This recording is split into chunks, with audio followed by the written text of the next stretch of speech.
Now let's head back to Lake Stevens, Washington to the Aquafest Car Show. Dave Brock, I have been looking at this car for decades. This is a very famous 58 Corvette that you have. Tell us a little bit about it.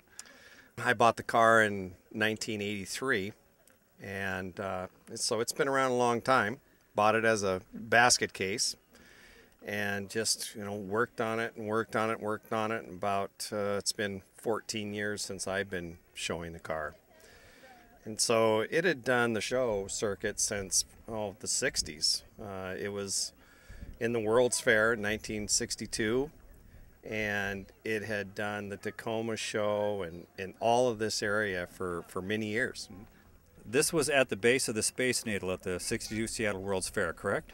Well, actually, it was at the Science Center, and that's where they had a very small car show, and they had it all roped off, and the owner of the car got a phone call the first day and said, "Hey, you got to come down here because you got to clean up around this car." And he's going, "What do you mean?" He says, "Well, there are flash cubes surrounding this car. You've got to come down and keep this thing cleaned out," because in those days they had flash cubes.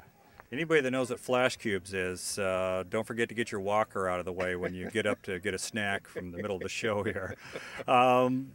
It obviously has been drastically altered. There's no question that it's a 58 Corvette from the hood, but the grille is so different, and the fins are a real exotic touch. I would think that you would run into people that loved it, and the purists may give you a rough time. What kind of reaction do you get to the redesign? It's kind of all around. I would say more people like it than don't, but the ones that don't really don't like it, but the ones that do really do like it. Have anybody come up and say, "I remember that car from the World's Fair"? All the time. I have people around my age that say, "Oh, I was a young kid and saw the car, and I've seen it's been in magazines," and they tell me all the time that they've seen it." Powertrain on it? It's a 350. It's got a 204R transmission, so we've got overdrive on the highway, which gives it a good ride. Every time I see this, which is a lot, I run into a lot of shows in the Northwest, it's always just pristine and flawless. Do you just drive it to the show and back home, or do you really get to use this?